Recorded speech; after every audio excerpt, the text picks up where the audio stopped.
വെച്ച് നമുക്ക് പെയിൻറ്റ് ചെയ്യാം. So one of my dream destination is Switzerland. So ആ ഒരു രീതിയിലൊക്കെ പെയിൻറ്റ് ചെയ്യാമെന്ന് വിചാരിച്ചു.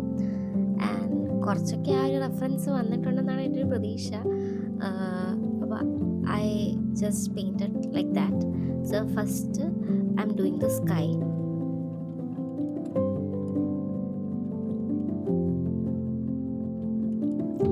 ഞാൻ ആക്ച്വലി മൗണ്ടെയ്ൻസ് പെയിൻറ്റ് ചെയ്യുന്നതിൻ്റെ വീഡിയോ എടുത്തില്ല. സോ ഇവിടെ തൊട്ടാണ് കിട്ടിയത്. അപ്പം ഇത് ഒന്നുമില്ല, നമ്മൾ സെയിം ബ്ലൂ പെയിൻറ്റ് വെച്ചിട്ട് ആദ്യം ബേസ് കൊടുത്തിട്ട് നമ്മൾ ഇതിനകത്തുള്ളൊരു വയലറ്റ് ഷെയ്ഡ് യൂസ് ചെയ്ത് നമ്മൾ അതിനെ കുറച്ചുകൂടി ഡിഫൈൻ ചെയ്യാം. ഇതുപോലെ ചെയ്താൽ മതി. ഒരു സൈഡ് നമ്മൾ കുറച്ച് ഡാർക്കായിട്ട് വെക്കുന്നു, മറ്റേ സൈഡ് നമ്മൾ ലൈറ്റ് സൈഡ്, ബട്ട് ഇടയ്ക്കിടയ്ക്ക് ഇങ്ങനെ സ്ട്രോക്സ് കൊടുക്കുക. അത് നമുക്ക് വെറ്റ് ഓൺ വെറ്റും ചെയ്യാം, പക്ഷേ wet on dry on dry ആയിട്ട് കൊടുക്കുകയാണെങ്കിൽ നല്ലതായിരിക്കും.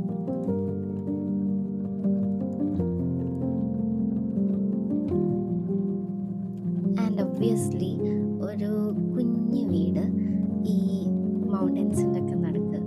So that was actually my dream. Like ഒരു കുഞ്ഞു വീട് മൗണ്ടൻസിൻ്റെ ഒക്കെ നടുക്ക്, സ്നോക്ക് വീഴുന്നിടത്ത്, ഒരു റിവറൊക്കെ സൈഡിൽ കൂടെ പോകുന്നു. നമ്മൾ പണ്ട് ലൈക്ക് കുഞ്ഞിൻ്റെ we use to paint right, ആ ഒരു ടൈപ്പ്.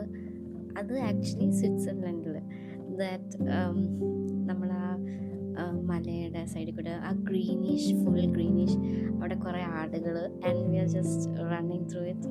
അപ്പോൾ ആ ഒരു മോഡലിലാണ്. And the thing is this is only house there, വേറെ വീടൊന്നും ഇല്ല അടുത്ത്. സോ ആ ഒരു രീതിയാണ് ഞാൻ പെയിൻറ്റ് ചെയ്തിരിക്കുന്നത്. So let's see. അപ്പോൾ ഇത് ഞാൻ ബ്രിഡ്ജാണ് വരച്ചത്. അത് ആക്ച്വലി പണ്ടത്തെ ടൈപ്പ് എന്ന് എനിക്കിപ്പോൾ തോന്നും.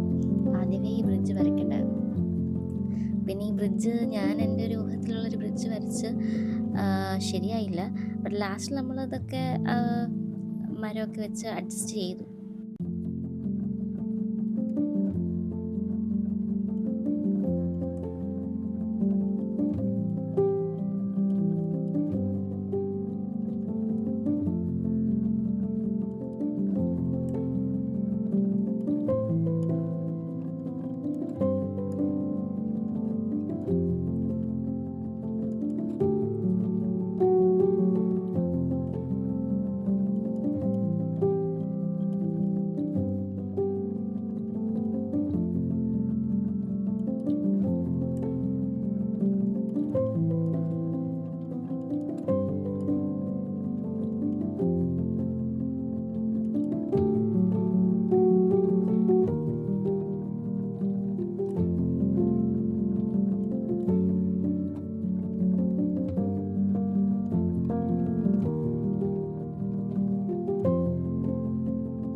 ഈ റിവർ വരച്ചത് എനിക്ക് ഒട്ടും ഇഷ്ടപ്പെട്ടില്ല.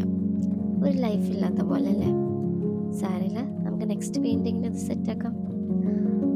നിങ്ങൾക്ക് ഈ പെയിൻറ്റിങ്ങിൽ ഏറ്റവും ഇഷ്ടപ്പെട്ടതാ? എനിക്ക് ഏറ്റവും ഇഷ്ടപ്പെട്ടത് ആ മൗണ്ടൻസാണ്. നല്ല ഭംഗിയില്ലേ ഇതേപോലത്തെ മൗണ്ടൻസിൻ്റെ ചുറ്റും താമസിക്കാൻ. പിന്നെ ഈ ഗ്രീനറി, ഇതാണ് എൻ്റെ ഫേവറേറ്റ്. നിങ്ങളുടെ ഫേവറേറ്റ് ഏതാ?